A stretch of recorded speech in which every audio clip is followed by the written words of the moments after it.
I now recall this briefing to order. In my recent travels throughout the world, including to Ukraine and its neighboring countries, one thing has been made clear. Putin's war of choice on Ukraine has had a devastating impact on vulnerable communities around the world. Already on the brink due to the COVID-19 pandemic, Putin's aggression has added yet another stress on food security globally. And there are few institutions established to deal with such a crisis. So we are grateful to have the World Food Program Executive Director, Mr. David Beasley, join members of the committee today for this timely briefing. Russia and Ukraine account for roughly 1/3 of the world's wheat exports. Ukraine alone accounts for 15% of global maize exports, 10% of global wheat exports, 13% of global barley exports, and 50% of global sunflower oil exports, which are now in peril as a result of Russia's invasion. Compounding the scarcity of food exports is a lack of fertilizer production, risking the viability of crop production elsewhere, and potentially destabilizing impacts. While the war on wages are on, seeds must be brought and sown, fertilizer produced and spread, and crops harvested, all of which are now impossible for farmers to achieve. Russia's blockade at the port of Odessa has further constrained exports of staples that the rest of the world relies upon for basic food needs. Food prices, particularly in high import countries such as Egypt, Indonesia, Bangladesh, are skyrocketing. And already, rising food and fuel costs are exacerbating the global economic crises. We need only look at the potential instability in Sri Lanka to see the invasion's disastrous effects. The United Nations Food and Agricultural Organization and the Food Price Index, a measure of the monthly change in international prices of a basket of food commodities, increased to a record high of 12.6% from February to March, and more than 20% increase from last year. Furthermore, drought in the Horn of Africa, instability in the Sahel, and deepening needs in places like Afghanistan and Lebanon are stretching the global food system to a breaking point. And I'm gravely concerned about Africa, where nearly half of the countries typically import at least 50% of wheat supplies from Russia or Ukraine. Since the full-scale invasion commenced in February, prices across the continent have skyrocketed by 60%. For both moral and national security reasons, we must work alongside other donors and our multilateral partners in responding to immediate food assistance needs.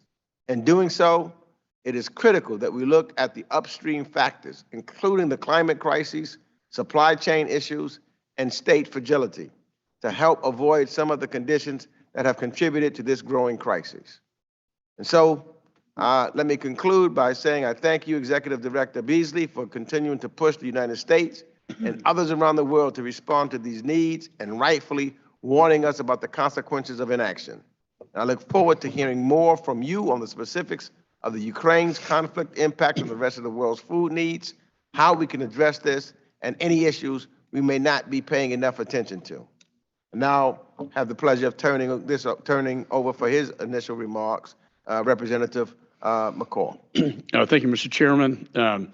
Thank you, Mr. Beasley. It's good to see you again. Thanks for being with us here today. And I know we all look forward to hearing from you on the latest developments and what assistance we may be able to provide you.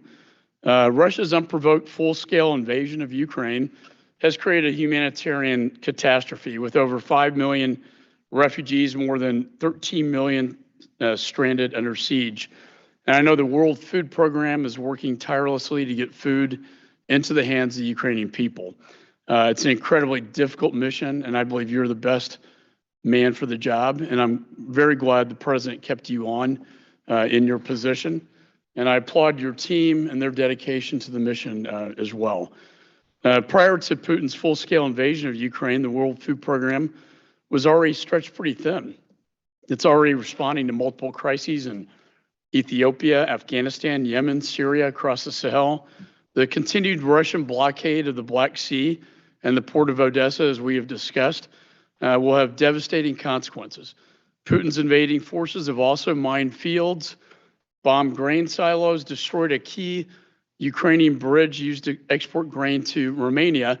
And I was actually there a week prior to that bombing when we were discussing trying to get the grain out of Ukraine and into Romania.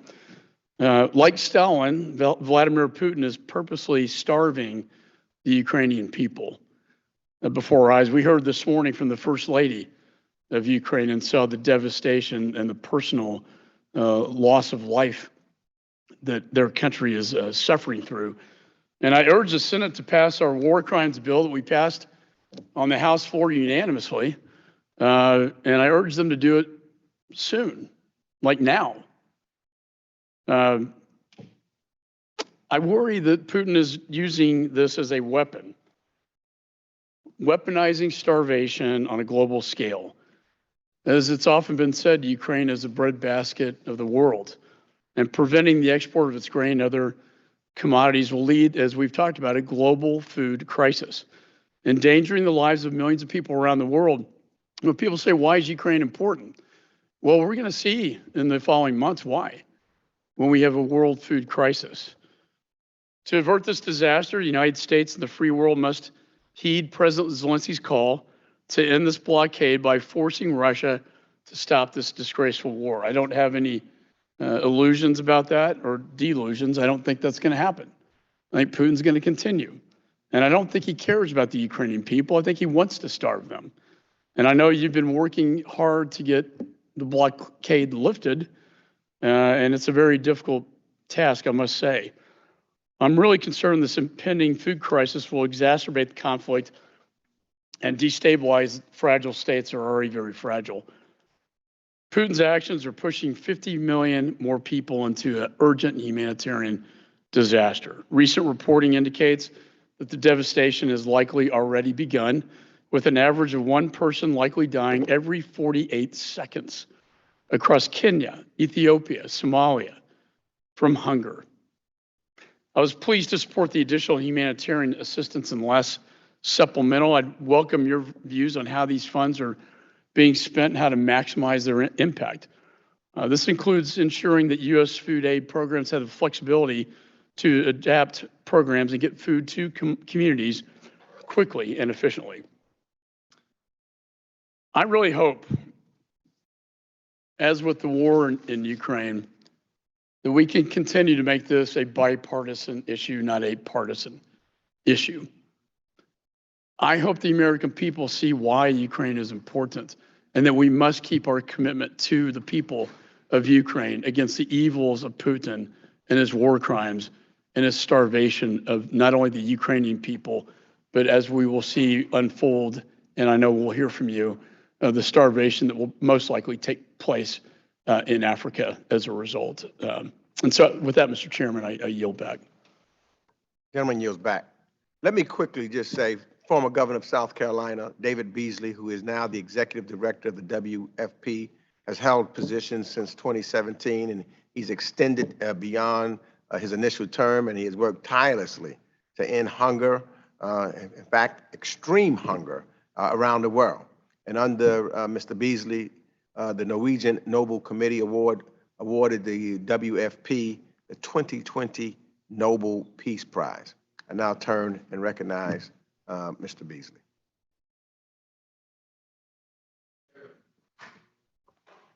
Ranking Member Representative McCall, it's great to be with you. You know, and I think when I gave that speech to the Nobel Peace Prize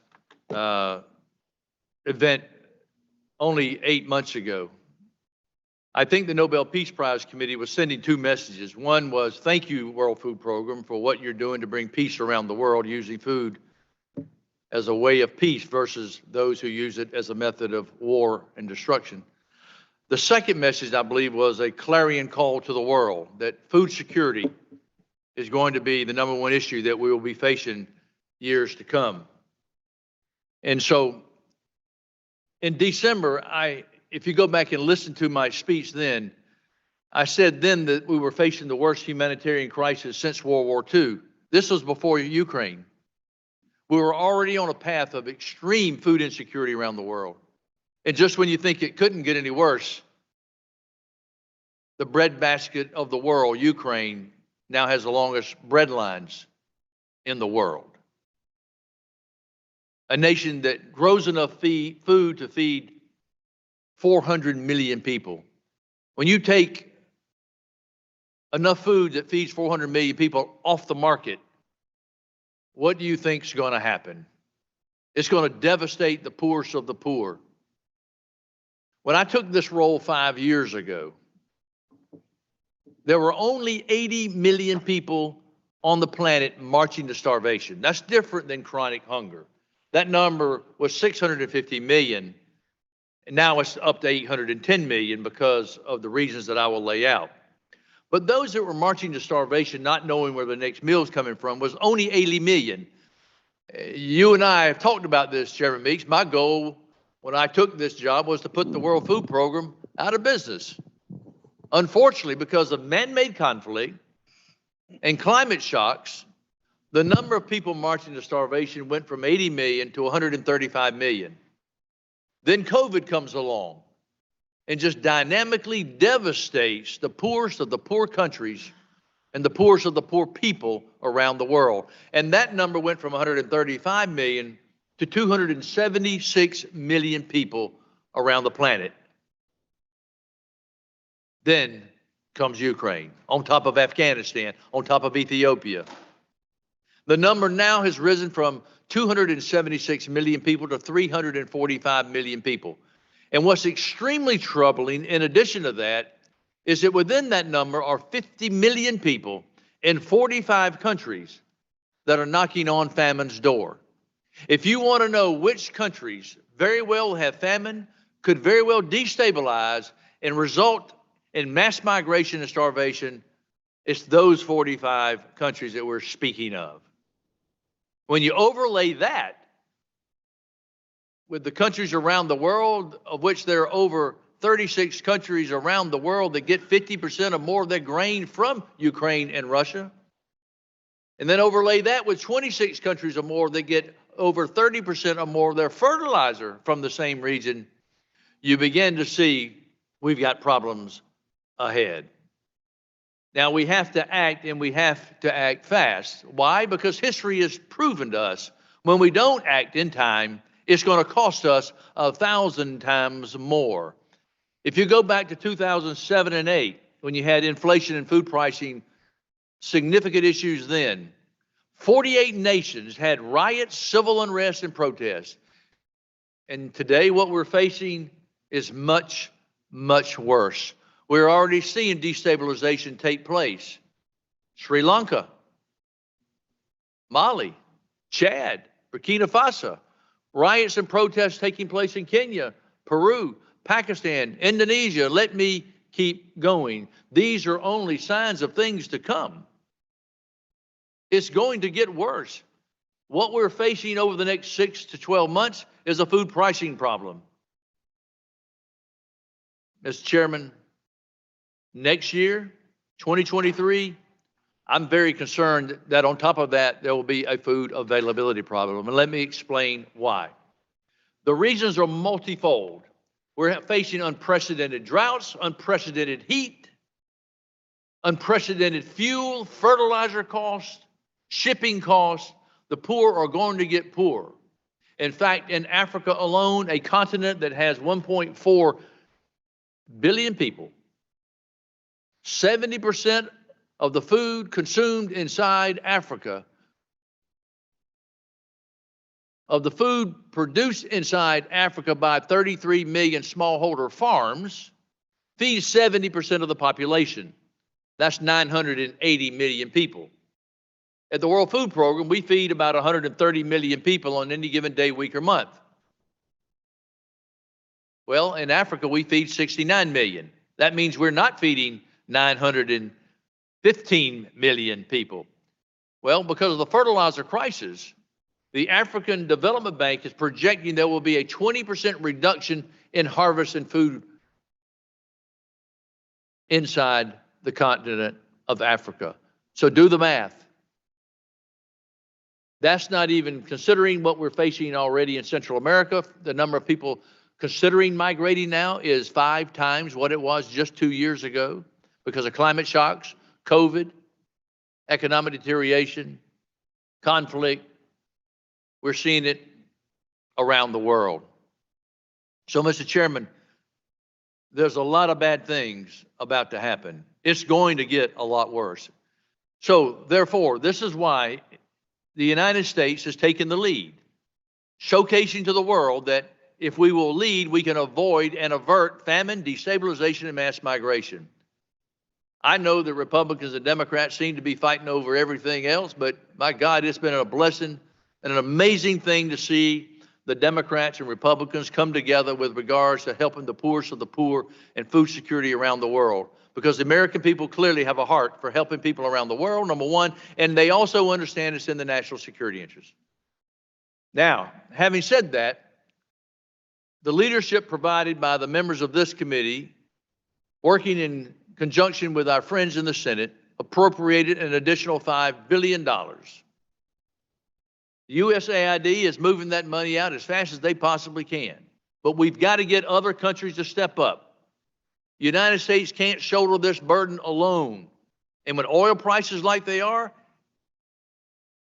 and the humanitarian needs in the Middle East, there's no reason that the Gulf states shouldn't be stepping up with billions of dollars of support that will take pressure off the United States and other donor nations to be able to help in Africa and other places around the world. This increase of food costs, fuel costs, shipping costs, Mr. Chairman, the impact on the World Food Program is already $74 million additional expense per month.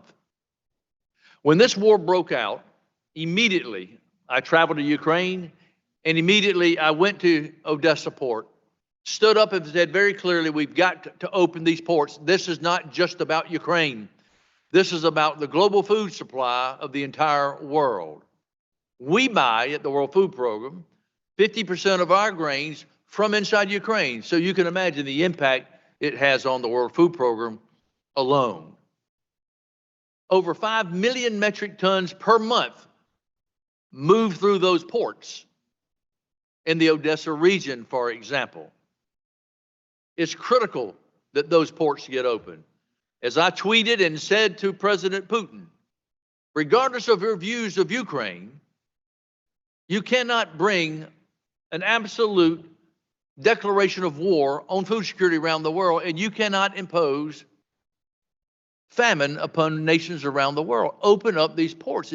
If you have any heart at all, open up these ports. Hopefully, in the next few days, we will have an agreement. I've been optimistically cautious before, I still am, and I hope we can reach an agreement in the next couple of days, Mr. Chairman. I spoke with Foreign Minister Lavrov last week extensively. In person, we met with the G20, with the foreign ministers in Bali, and had a very, very frank conversation. So our fingers are crossed. We're hoping that we can get those ports open. Why? Because there's over 20 million metric tons now stuck in the silos. Why are they stuck in the silos? Because the ports locked down because of the blockade. Why is that a big problem? Well, the next harvest is ready in the fields, July and August. And of course, that's just this July and August. In the fall, there'll be another harvest of different grains because you're talking about maize and wheat and barley and many other sunflower cooking oil that you mentioned just a little while ago. You cannot truck out enough. Over 3,000 train carloads per day is what goes to those ports. The infrastructure is designed for a rail port system to ship enough food for 400 million people around the world. So in the port, over 3,000 carloads, train carloads per day. Each carload is about 2 to 3 truckloads. So do the math. You start talking 9,000 to 10,000 trucks. You can't ship out enough by truck. And we're doing everything we can to do that. We've been able, we meaning the international community, has been able to truck out as well as barge out a little over 1.5 million tons to 2 million tons in the last couple of months. But it's not going to be enough. It's not a long-term solution. The answer right now is to get those ports open, and we got to get the fertilizers moving, because this fertilizer crisis is a significant problem that's going to devastate the world. And so when you consider the droughts we're facing, the heats, the fertilizer crisis, the fuel costs, you begin to see now why I'm concerned not just about a food pricing problem, but a food availability problem for the rest of the world in 2023. So, Mr. Chairman, I could go on and on, as you can imagine. Again, I want to thank the United States for the leadership that it's provided, as it has for a long, long time.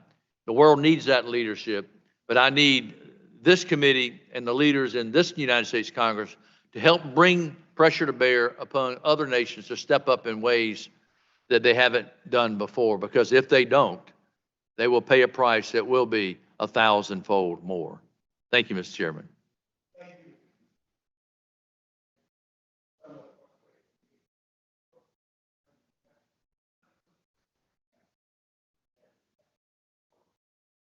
First, we've had the technical difficulties.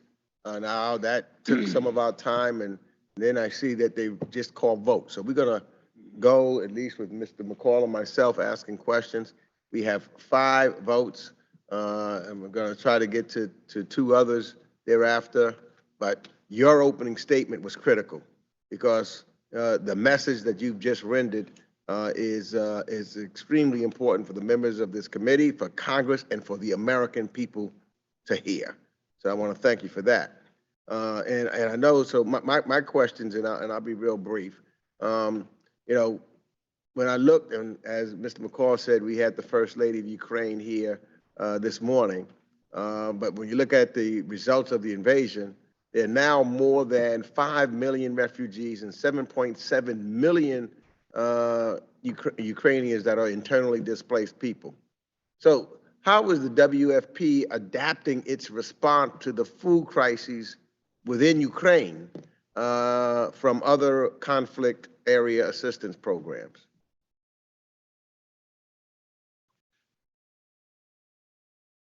%80 of our operations around the world are in war zones or areas of conflict. So we have quite an experience in dealing with complex environments.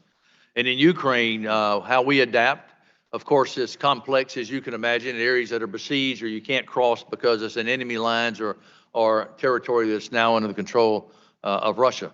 And so where we can, though, bringing food, and not to get into the details, but several of the cities that we were expecting or anticipating that could be besieged, we advanced as much food as we possibly could in those towns, in those cities. In areas where food supply and the supply chain is not a problem, what we try to do is use cash-based transfer systems, bring in liquidity into the system to help the local economies in times like this.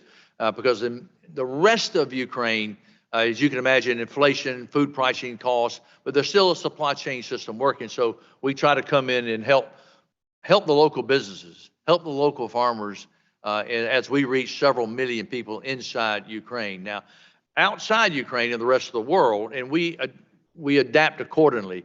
As we feed 130 million people around the world, in certain countries, it's all about bringing in commodities.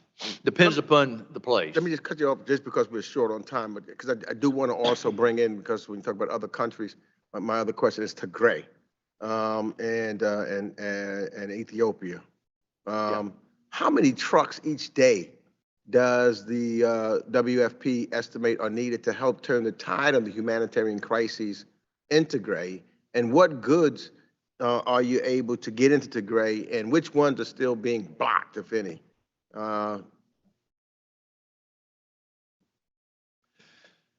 As you are quite familiar, we've had quite a number of issues moving cargo, moving food supplies into the Tigray area. In the last 60 days, we've had extraordinary breakthroughs, and it's made a tremendous difference as we're now reaching millions of people inside the Tigray region, Afar, Amhara, as well as the rest of Ethiopia. We do still have to work through a fuel problem. One of the things the Ethiopian government has been concerned that fuel doesn't get into the hands of their enemy, so to speak. And so we're working through those issues as we speak. but we've made great progress in the last 60 days. I'm trying to remember, I know we've gotten hundreds and hundreds of trucks just in the last couple of months. I wish I had that number off the top of my head. I did earlier. Might be because I hadn't slept much since I just flew in from India. But let me get those numbers to you. But it's quite impressive what we've been able to achieve in the last 60 days, because in my opinion, we had months of not achieving, not making breakthrough, but we negotiated with, as you can imagine, the Tigrayan forces and the Ethiopian government about troops moving a little bit here, moving a little bit there, that opened up a passageway for some resolution to move food supplies in. And so we try to use food as a weapon of peace when others try to use it as a weapon of war. Mr. McCall. Thank you, Mr. Chairman. Thanks, Mr. Beasley. You're almost like a prophet, as I hear you testify. And sometimes doom and gloom, but maybe we can stop doom and gloom from happening. I'm particularly interested in your discussions with Mr. Lavrov in Russia. I think the last time you and I spoke, you were entertaining conversations with the African Union, with Turkey, I believe, and with Russia to open the Odessa port that, all the sea mines are out there. And if they can't get the wheat out, which is a third of the global supply, what you're prophesizing may actually come true. So I think it's a real critical time right now. And I think your discussions could not be more relevant. Could you perhaps give us a little more of an update, maybe on the specifics of those negotiations that you've had? Well, the technical discussions are taking place over the next couple of days. I probably need to be a little cautious about how much I say Sure, I understand. in these discussions, but I do hope and am cautiously optimistic by the end of the week there will be a signed agreement. But let's see. I certainly hope so. We've been doing everything we can to awaken the world over the past 90 days how bad this is going to be and why solutions must be brought forward. We were also at the same time calling our friends in Africa, saying you need to call President Putin. You need to be, because here's what's going to be happening over the next month, over the months to come. And I think a lot of the leaders are beginning to awaken to that reality. We've also tried to do everything we can to awaken the press, because if the press will, and I've been tough on my friends in the press from the left and the right, whether Fox, CNN, doesn't matter, is that when you cut on the news for the last 5 years, it was just 95% Trump, Trump, Trump, or Brexit, Brexit, Brexit, or COVID, COVID, COVID. And I'm like, look, the world's falling apart out there. And I know the leadership in the United States, when they know there's a problem, they'll step up. And so when Ukraine happened, we saw if we don't take advantage of this crisis to alert the world that the food crisis that is coming, the world is going to pay a mighty big price. I mean, what you would hope is I try to alert the world what might happen, and you hope next year we say, wow, boy, we were either wrong or we really addressed it and got ahead of it. The last thing you want to do is not get ahead of it and end up with people around the world starving because of lack of food. So one of the things that I began doing with the ministers of agriculture, particularly in the G7 countries, is awakening them to the crisis that we were facing, what we were looking over the next 12 to 24 months, and that you need to do everything you can to increase productivity of food supplies in your countries to be anticipating what could be a worst case scenario. I'd rather be wrong and we have too much food than be right and we didn't respond and not have enough food, because you know what's going to happen when you don't have enough food. There will be extreme riots and destabilization in nations to come. And when you take, like in Central America, that now 5 times the number of people are talking about migrating. If they don't have food, what do you think they're going to do? They could do what any mom and dad would do. Right. I find this in the Sahel. I'm very concerned about the Atlantic to the Red Sea. That's 500 million people from Somalia, Ethiopia, Sudan, South Sudan, Chad, Niger, Mali, Burkina Faso, Mauritania, the Senegal. And with the drought we're facing and the lack of fertilizer we're facing, and ISIS and Al-Qaeda and Boko Haram and Al-Shabaab, if that's destabilizing. I got a minute left. If I could just kind of follow up on, Putin's, he's a war criminal. What he's doing is horrific. I think the chairman and I agree. We saw the refugees coming out of Ukraine, and just one man, right? I think his goal is to go to Odessa, conquer, block off Ukraine from the Black Sea, and starve them. So how do you negotiate with somebody like this when I think his stated goal is to cut Ukraine off from the Black Sea and starve them? What leverage do you have to get him to open up the port of Odessa? You know, I went to Odessa quickly and met with the military leadership there and the government officials in Odessa as they were concerned about Russian invasion into those port areas. And I said, you've got to open up these ports. We've got to resolve this quickly. And they said, we're worried about Russia would invade if we demine and open up the ports. And I said, we've got to resolve this. And I said, let me explain why. I said, 50%, there are two reasons. Number one, 50% of your economy is based on exports. I said, Russia really doesn't have to fire another shot if it maintains a blockade. You economically collapse. I said, but as to my position in the World Food Program, Ukraine's one thing. And so I began tweeting as to President Putin saying that failure to open up these ports, is a declaration of war on food security, and it will bring famine to nations around the world. And that messaging resonated with people around the world, and I know that many of his friends called him personally and talked to him about this. I don't have any power over Russia and President Putin other than the voice of reason, the voice of hope. And I said, look, if you have any heart at all, please. So let me try I don't have any power in this regard other than to awaken to the world that what's causing this problem. Thank you. Because we're so short on time, but I want to try to squeeze two members in. I want to go now to Representative Juan Vargas. Thank you very much, Mr. Chair, and thank you, Ranking Member. I, first of all, want to congratulate you again, Governor Beasley. I think you're the right person at the right time, and I'm glad you have the voice of reason and voice of hope. But I also want to thank especially the Republicans. I think they really have stepped up here and worked together with us Democrats to try to do something meaningful. And I think that really shows well for the United States of America, for our leadership, that we have been fighting on lots of things. But when the rubber hits the road, when the world really needs us, I think we do step up, and I hope that we continue to. I just have one quick question because I know we're short on time. You've spoken a couple times about a fertilizer problem. I don't think a lot of us understand the fertilizer problem. We understand the famine, we understand the issue. The other issues you've been talking about, at least I speak for myself, could you just say a few words about the fertilizer problem? Because you say that it's a big problem too.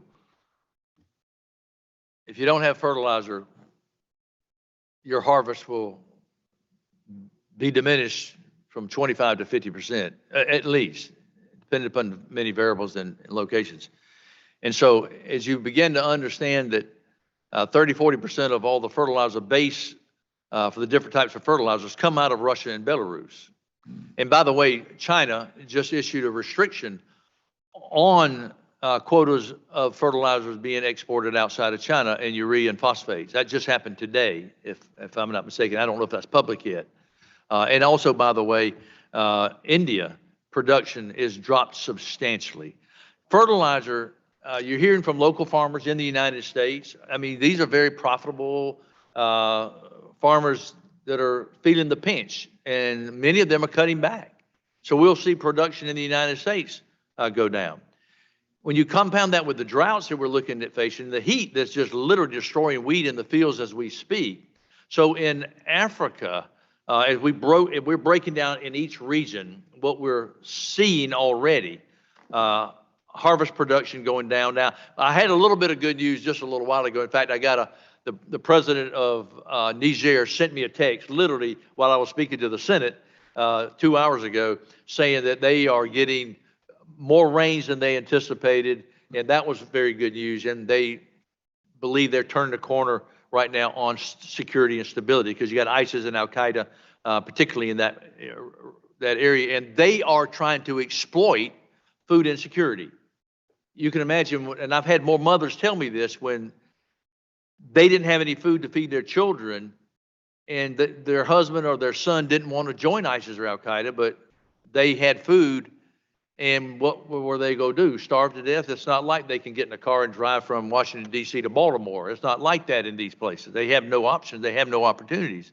And so, but this fertilizer crisis, when you consider that 70% of the African population of 1.4 billion people, now that's 980 million people, are fed by local smallholder farms. There are 33 million smallholder farms that feed 980 million people. If they don't get fertilizer, what do you think is going to happen in these countries all throughout Africa? This is a crisis. It might not impact people in developed nations as much, and it will impact them, but it will be absolutely catastrophic on the poorest of the poor, because they won't, number one, be able to get the food they need. Unfortunately, and even if they can get it, they won't be able to afford it.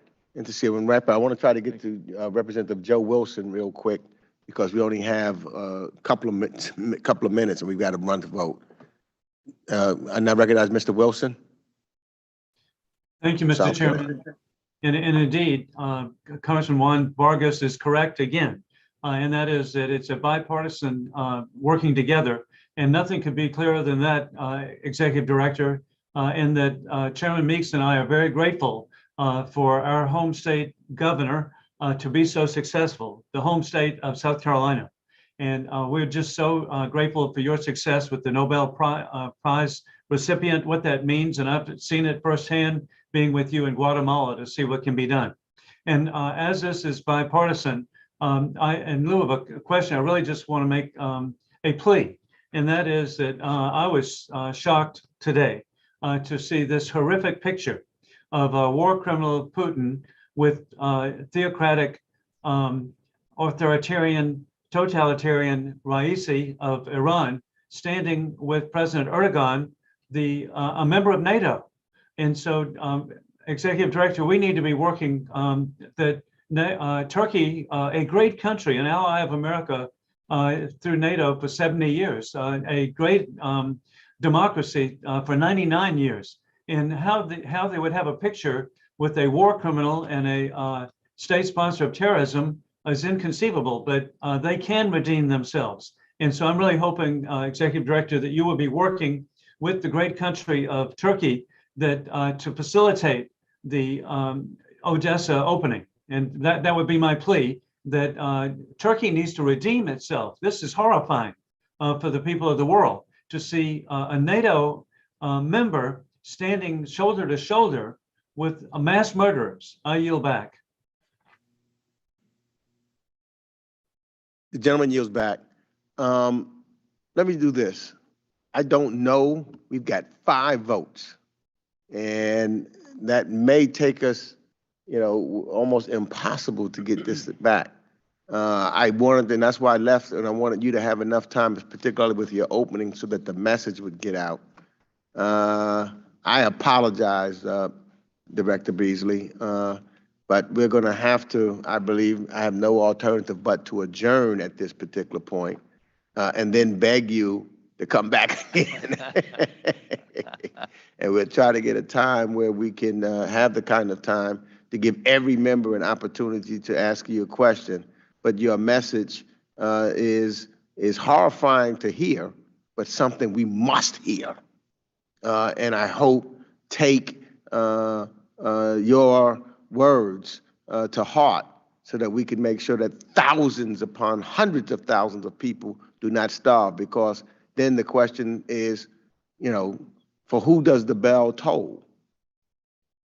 It tolls for thee if we do not act now. Thank you, and this hearing is now adjourned. This briefing is now adjourned.